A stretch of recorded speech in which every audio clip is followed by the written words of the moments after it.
Bonjour une fois de plus ma famille dans le Seigneur. Toutes nos excuses pour les interruptions des vidéos. Il y a un problème de connexion chez moi à la maison. Il y a des endroits où la connexion est bonne et il y a des endroits où la connexion n'est pas bonne. C'est pour ça que la vidéo se coupe de temps en temps. Donc nous allons continuer. Je suis toujours en train de vous relater ce que le Seigneur m'a dit cette nuit. Dans la nuit du 31 décembre 2020 au 1er janvier 2021. C'est le Seigneur qui est en train de parler à son peuple. Pour ceux qui viennent de nous rejoindre, nous vous souhaitons la bienvenue et nous vous demandons de consulter les vidéos précédentes afin de comprendre comment le Seigneur est en train de nous parler. Jusque-là, le Seigneur est en train de nous inviter à parler de lui, à évangéliser. Il est en train de nous appeler à évangéliser. Jusque-là, si nous faisons le résumé de tout ce que le Seigneur nous a dit jusque-là, il est en train de nous présenter toutes ces âmes qui ont besoin d'écouter l'évangile afin d'être sauvées. Précédemment, je vous ai parlé comment le Seigneur m'a montré la moisson. C'était un grand champ qui était envahi par des criquets. Et si nous n'intervenons pas, ces criquets vont détruire la moisson du Seigneur. Ce sont ces hommes et ces femmes qui ont besoin d'écouter l'évangile pour être sauvés. Le Seigneur dit qu'il nous a donné les armes. Nous avons le vaccin. Nous avons l'antidote. Il a dit, j'ai mis dans vos mains une puissance pour opérer des miracles. Il a dit, vous avez l'insecticide pour tuer les criquets. Sinon, des hommes et des femmes vont mourir si nous n'intervenons pas. Et il m'a parlé de Pamela, de cette servante de Dieu, Pamela, à qui il a donné des dons. Et Pamela n'est pas allée faire la mission du Seigneur. Et j'entendais Pamela en train de se plaindre, en train de dire, c'est ma faute. Il y a des gens qui vont mourir à cause de toi, Pamela, parce que tu ne veux pas leur parler du Seigneur. Et pas seulement de Pamela, de toutes les personnes qui ont été sauvées et qui ne veulent pas proclamer la bonne nouvelle aux païens. Le Seigneur nous a dit précédemment, vous avez été sauvés pour sauver les autres. Nous avons été sauvés pour sauver les autres. Et il m'a dit, tu vas transmettre ce message calmement et lentement. Il m'a dit, ne sois pas pressé. Et je crois que c'est la 4e série que je fais aujourd'hui. Aujourd'hui, 1er janvier 2021. Je crois que c'est la 4e intervention que je suis en train de faire pour vous relater ce que le Seigneur m'a dit cette nuit pour ses enfants.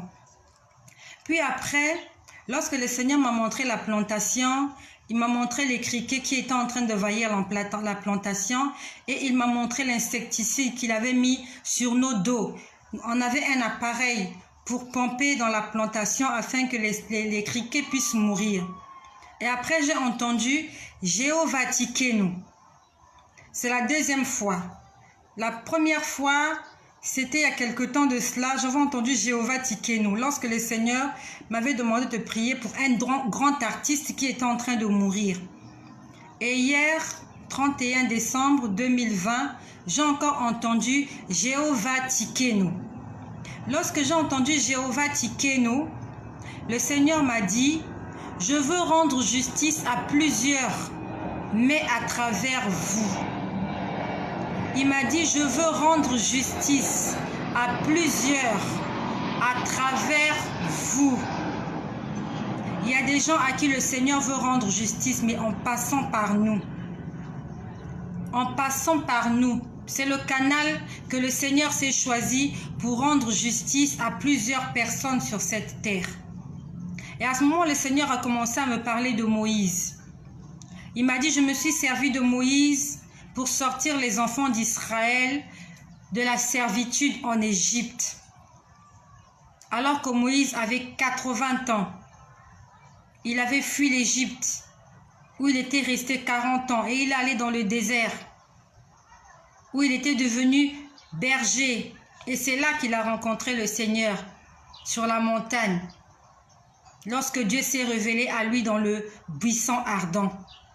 Et le Seigneur lui a donné une mission, d'aller et de repartir en Égypte et de sortir les enfants d'Israël de la servitude. Une seule personne a sorti des milliers de gens d'Égypte. Et si tous nous nous levons afin de participer à ce grand réveil, à cette mission que le Seigneur nous a donnée. Il y a plusieurs âmes qui seront sauvées. Le cœur du Seigneur sera réjoui parce que ses enfants seront allés dans la moisson et nous allons nous mettre à travailler. Une seule personne, Moïse était seul. C'est après qu'il a été secondé par Aaron. Mais Moïse était le seul, la personne que Dieu avait choisie afin de sortir les enfants d'Israël de la servitude en Égypte.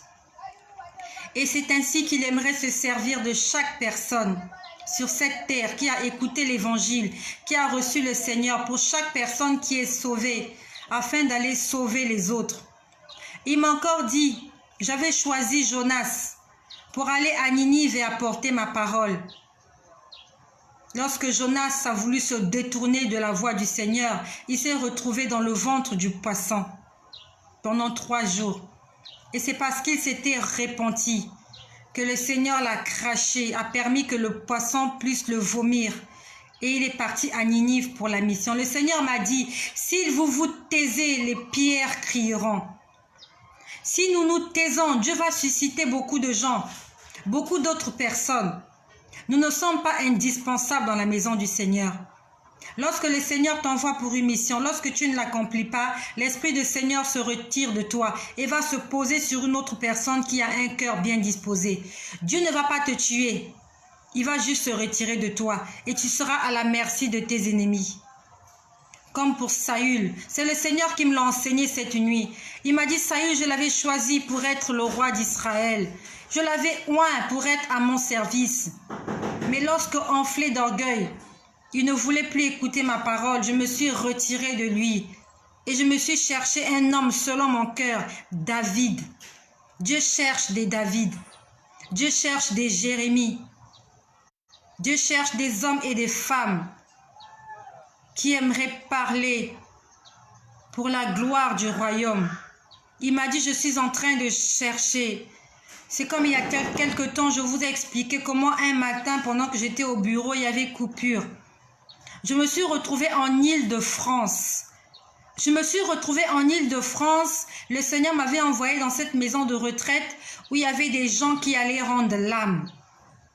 Le Seigneur veut se servir de chacun d'entre nous pour rendre justice. Je me suis retrouvée en Île-de-France, je ne sais plus en quelle année, pas en 2020, je crois qu'on était en 2019.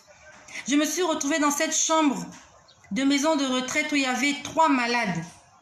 Et le Seigneur m'avait envoyé d'abord pour une seule malade. Je ne sais pas si elle s'appelait Marguerite ou Madeleine. C'était une dame de peau blanche, une dame européenne. Je me suis retrouvée dans cette chambre de maison de retraite en Île-de-France.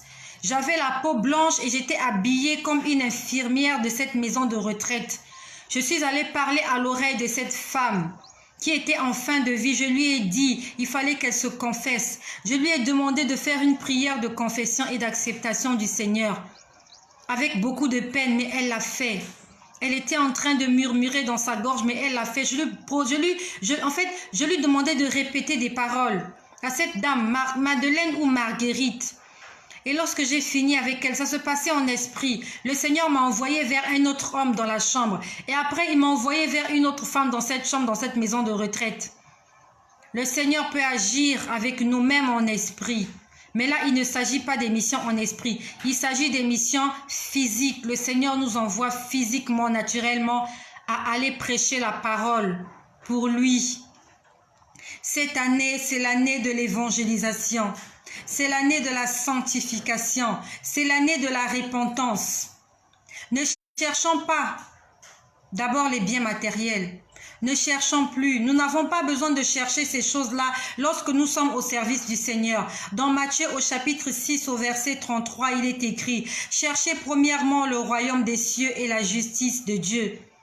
Et toutes les choses dont vous avez besoin, vous les en aurez. Vous les aurez par-dessus tout. Toi qui cherches le mariage cette année, toi qui cherches le travail, toi qui cherches la promotion, toi qui cherches le voyage, toi qui cherches les diplômes, toi qui cherches la prospérité, toi qui cherches les enfants, la fécondité, peut-être que ta bénédiction se trouve dans l'évangélisation. Qu'est-ce que tu en sais?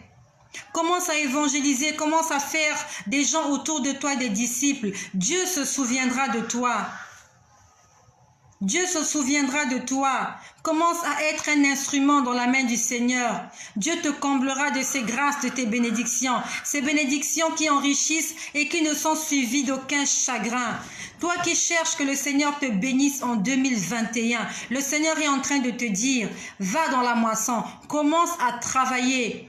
Et tu verras la pluie tombera sur toi toute l'année. Les bénédictions tomberont sur toi. Même les choses pour lesquelles tu n'as jamais imaginé vont se réaliser dans ta vie si tu deviens un ouvrier et une ouvrière dans la maison du Seigneur.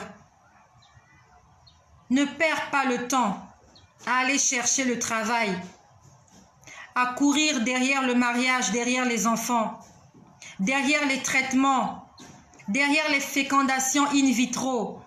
Commence à devenir un évangéliste. Commence à devenir un ouvrier dans la maison du Seigneur et le Seigneur se chargera de tout ce dont tu as besoin sur cette terre. Il est écrit dans les livres de Ésaïe au chapitre 6. Alors qu'Ésaïe est en train de dire qu'il a vu le Seigneur sur son trône et que le pan de son vêtement était en train de couvrir le temple. Il était entouré des chérubins qui avaient chacun 6 ailes, 2 qui couvraient leur visage, 2 qui couvraient leur corps et 2 qui couvraient leurs pieds. Alors dans le verset 8, il est écrit, j'entendis la voix du Seigneur disant, qui enverrai-je et qui marchera pour nous ?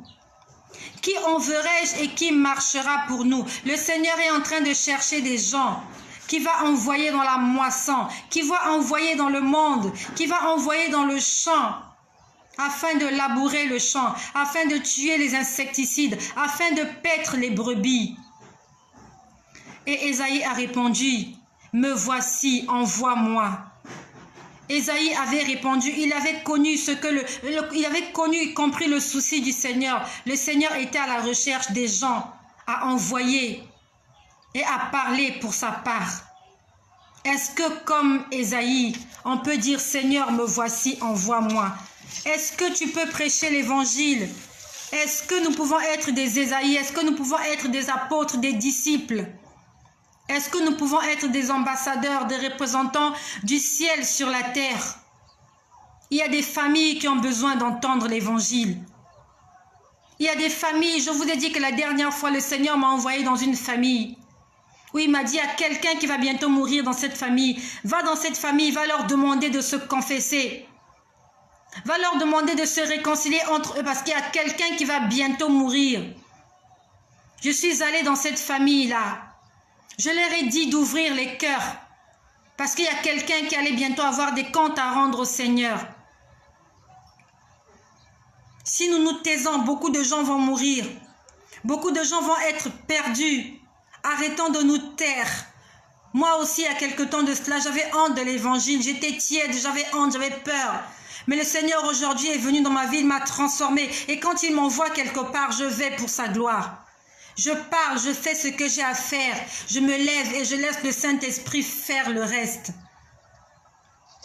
Allons prêcher l'évangile. Il y a des gens qui ont besoin d'entendre que si tu ne pardonnes pas à ton frère, ton Père Céleste ne te pardonnera plus. Il y a beaucoup de gens qui ne le savent pas. Il y a beaucoup de gens qui ne savent pas qu'il ne faut pas prier les idoles. Il y a beaucoup de gens qui ne savent pas qu'il ne faut pas adorer Marie. Si nous nous taisons, ces gens-là vont mourir dans leur état. Et leur âme nous sera redemandée, comme le Seigneur nous a parlé tout à l'heure de Pamela. Il a donné une mission à Pamela. Pamela ne veut pas l'exécuter. Il a donné une mission à chacun d'entre nous sur cette terre. Il a donné à chacun d'entre nous des talents. Et il m'a dit, bientôt je vous demanderai les dons que je vous ai donnés. Je vous demanderai des comptes sur les 2 choses que je vous ai données. Il va nous demander des comptes. Et après, j'ai entendu l'eau tiède. Lorsque le Seigneur a fini de parler de Pamela, il m'a dit l'eau tiède. J'ai pas compris. J'ai dit, Seigneur, qu'est-ce que signifie l'eau tiède? Il m'a dit dans Apocalypse au chapitre 3 au verset 15, il est écrit, je connais tes œuvres, c'est Dieu qui est en train de parler. Je connais tes œuvres. Je sais que tu n'es ni chaud ni froid. Ainsi, parce que tu es tiède, je te vomirai de ma bouche. Tu es tiède, je te vomirai de ma bouche. L'Éternel te dit, je connais tes œuvres. Tu n'es ni chaud ni froid.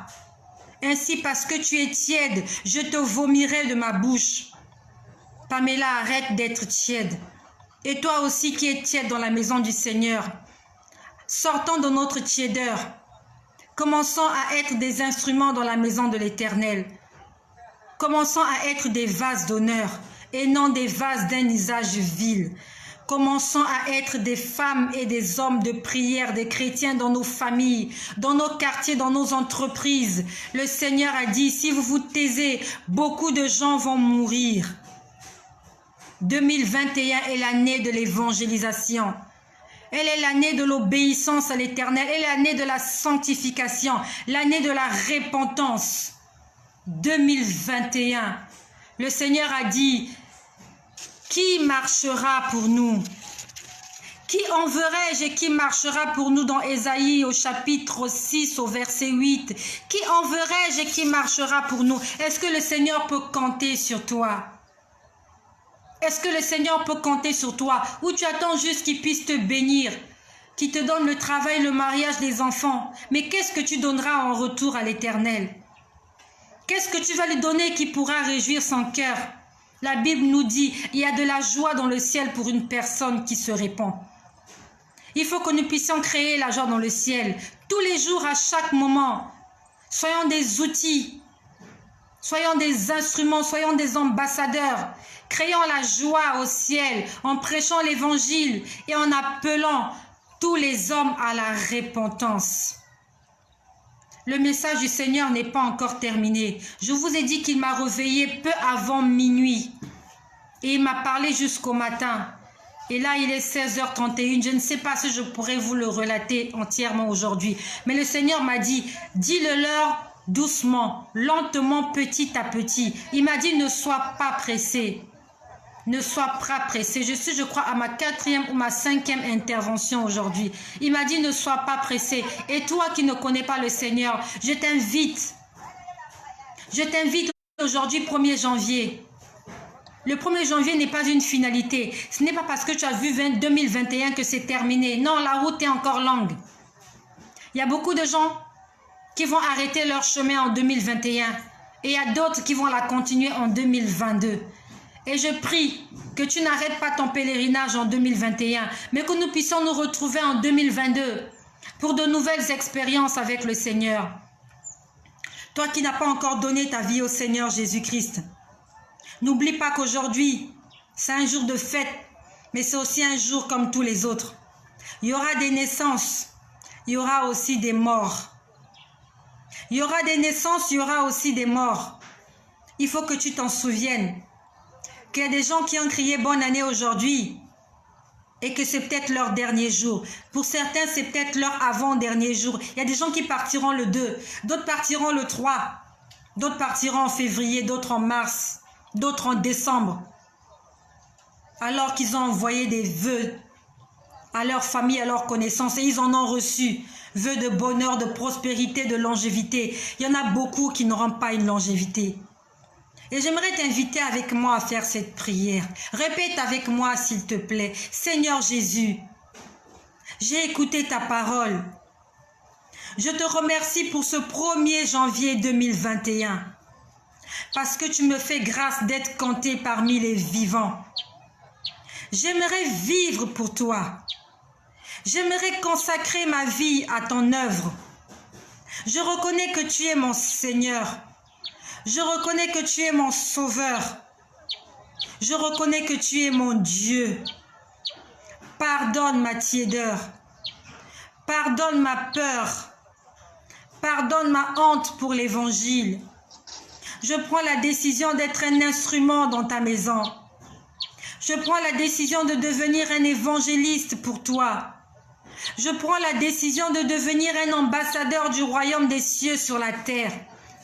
Je prie que tu m'assistes et que tu m'encadres dans cette formation et dans cette mission qui m'est assignée. Je prie, Seigneur Jésus, que tu écrives mon nom dans le livre de vie et que tu te souviennes de moi lorsque tu reviendras dans ta gloire. Soyez richement bénis chez vous et soyons